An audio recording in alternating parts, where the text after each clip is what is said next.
To describe this story as horrifying would be an understatement. And if that sounds like a warning, then that's exactly what it's meant to be. It deals with the sexual abuse of children by satanic cults. And not only that, human sacrifices as well. We started investigating these secret satanic cults when a British Member of Parliament linked them with the ritual murder of children. In this day and age, it sounded too far-fetched, as did suggestions that the same thing might be happening in Australia. But then we met Teresa. She's only 15, and for 12 of those years, she's been the victim of relentless depravity. Teresa's story is both shocking and compelling, yet it's a story she's anxious to tell. But again, we should warn you that parts of this report may be distressing. Friends of the family and strangers and my family used to rape me. Make me abort the babies I had. It would be hard to imagine more misery and suffering than what Teresa says she's had to endure. And us kids would be made to do things with the adults and the animals, and then a sacrifice would happen. The sacrifice, were these animal sacrifices? Animals and people. On what scale do you think this was happening? Enormous, far beyond what we've ever heard of here before. Teresa's mother, Bridget. You're talking about mass murder? Yes, on a scale that this country's never heard of before.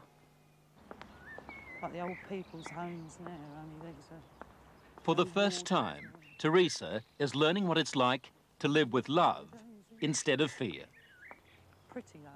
In this quiet English village, with the help of her mother, she's slowly repairing her broken life. Teresa is now 15, but at the age of 2, she was left in the care of this woman, the grandma she called Nan. And that, she says, is when her torment started. Who was the leader? Who was the boss of the gang, of the cult? At home it was my nan. Your Nan made you have sex with animals? Yeah. Like goats and donkeys. The story of Teresa is a story almost too horrible to recount. A case of child abuse that goes well beyond the kind of things we normally associate with the abuse of children. In 27 years of reporting, it has to be one of the most painful stories I have ever had to tell. How many men or how many people would have sex with you? What, at one time? Yes. About everyone who was there, which must have been about 20. You know, from 10 to 20 people. If it was a big ceremony, it used to be 30.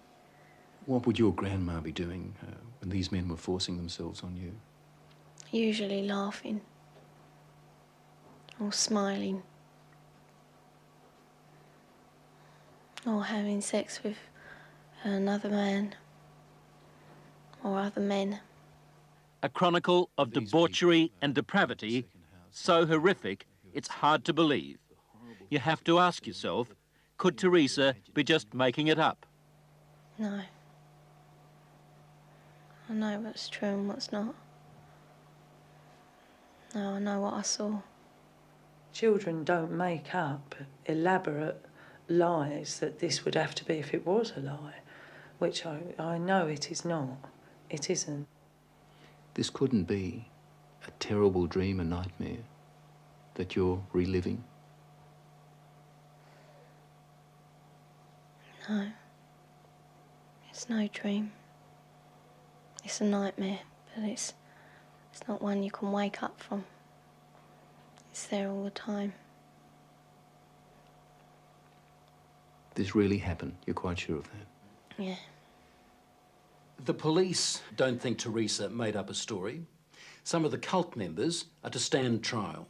5 men have been charged with rape. As for Nan, the grandmother, she's 61 and lives in this council flat in South London.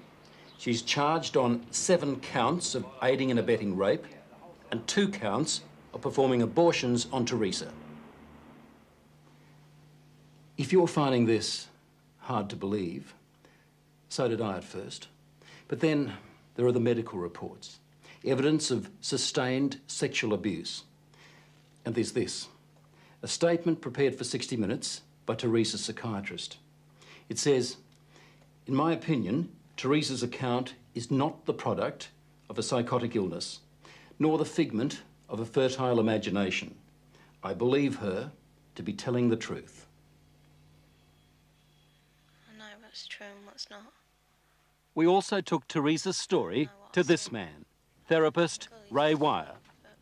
He reads a transcript of our interview and listens to her voice. It's no dream. Few people, if any, in Britain have counselled as many victims of satanic abuse or Satanists themselves as Ray Wire has. If there is an expert on satanic cults, it would have to be him. Do you believe Teresa's story? I believe Teresa's story. It's exactly the same story as I've heard from men who says they've done it. You've dealt with other cases like hers? Yes. 21 cases like hers, he says, in the past 2 years alone.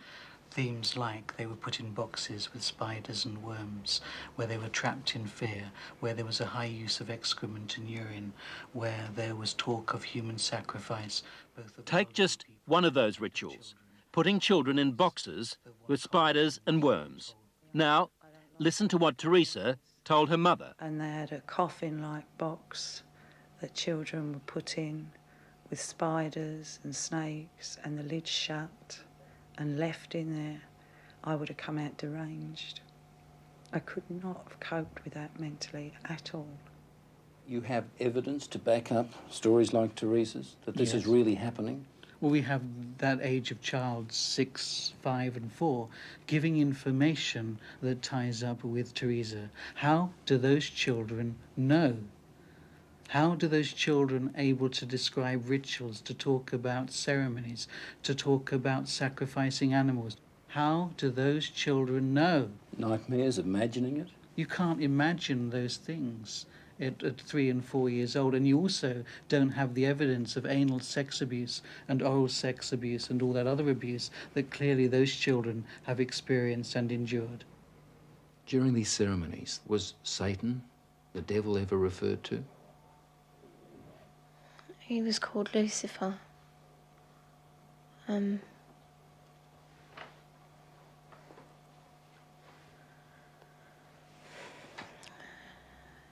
What did they say about the devil, about Lucifer? That killing the people made him happy.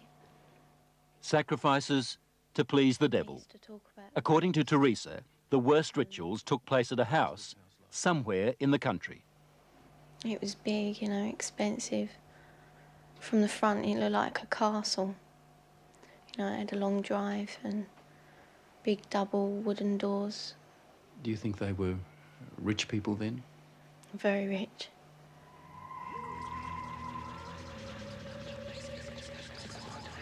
Now, where was this big house somewhere in the country? Teresa says she can't take the police there because the Satanists made sure she'd never know how to find it.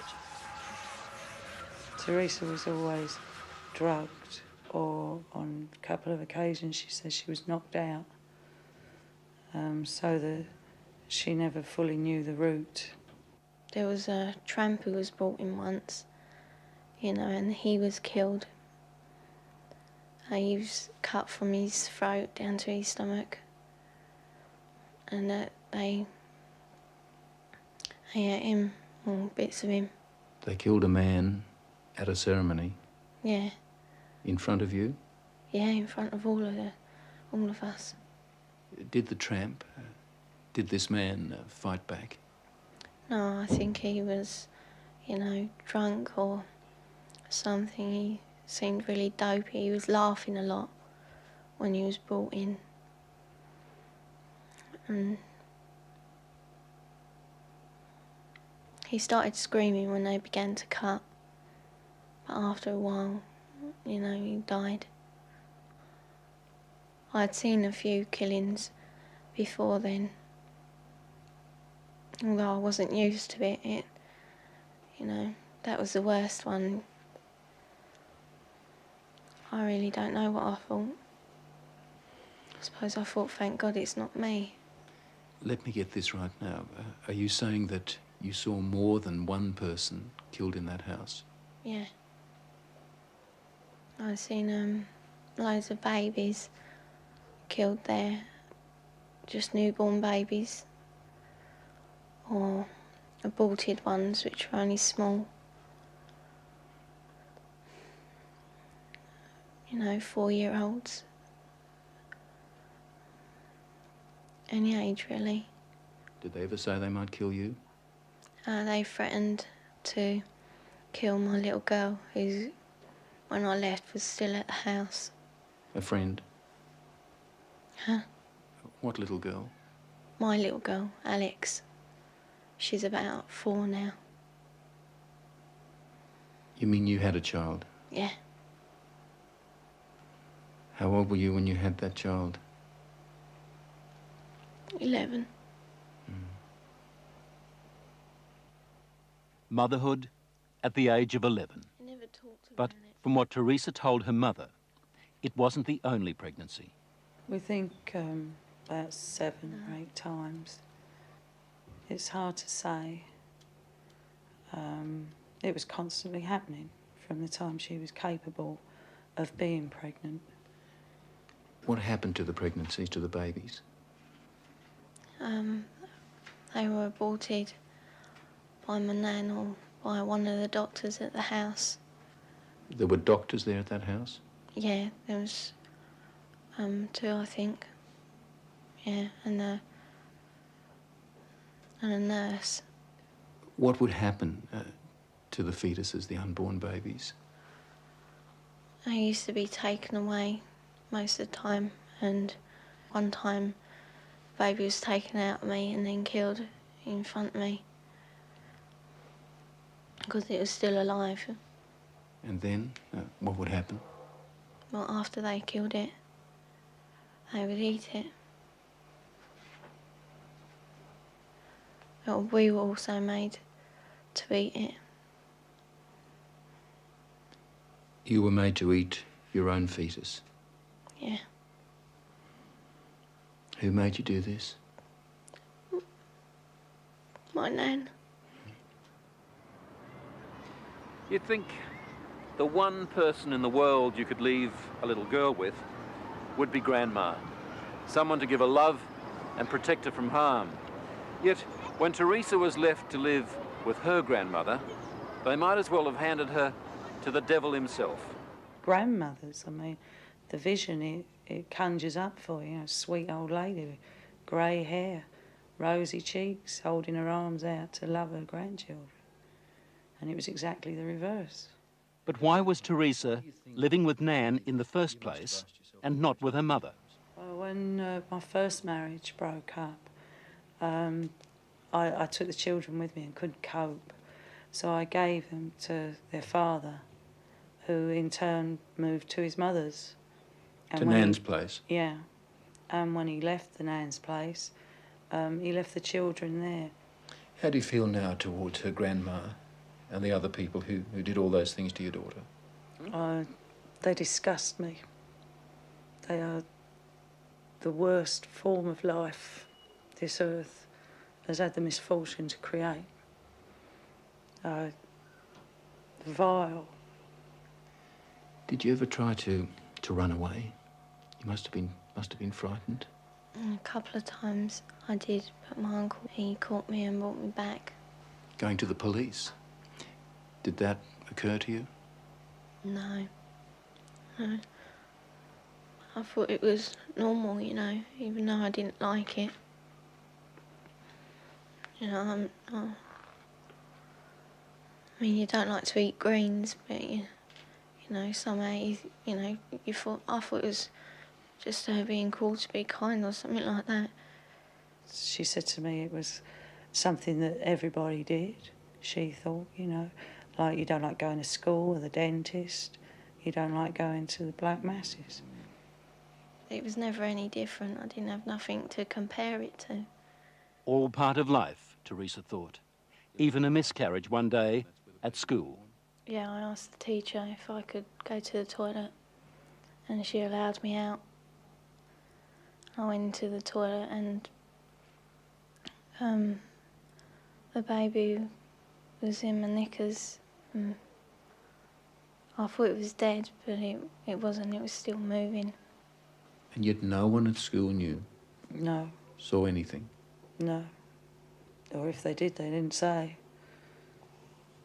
No, she was treated for a high temperature, fever, nothing more. What did she do with the baby? She kept her for a while because she was frightened that they'd use the child as part of the rituals.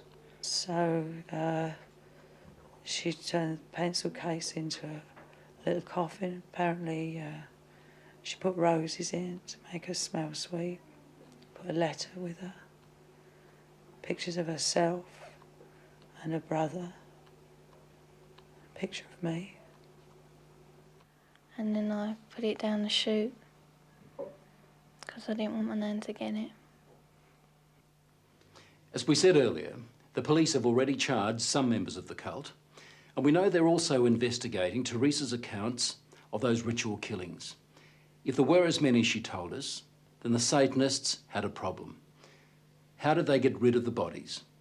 They had a tub, pretty big, I don't know. A very big tub, and they used to put the bodies and bones in there.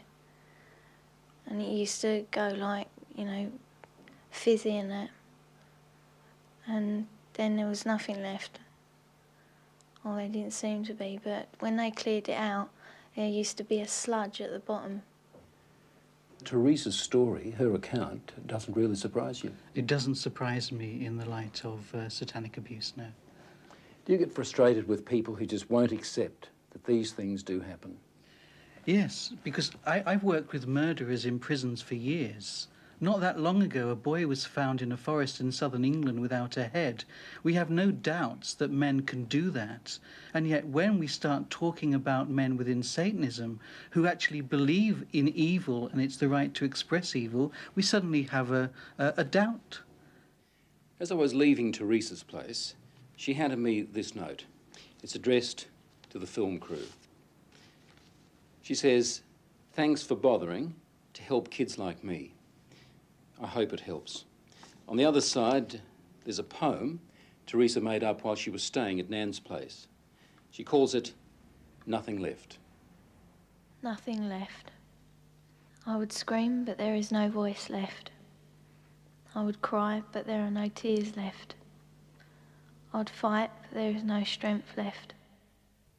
That was just part of our investigation of Satanism in Britain. We're also gathering evidence about the activities of such cults here in Australia. Hello, I'm Liam Bartlett. Thanks for watching.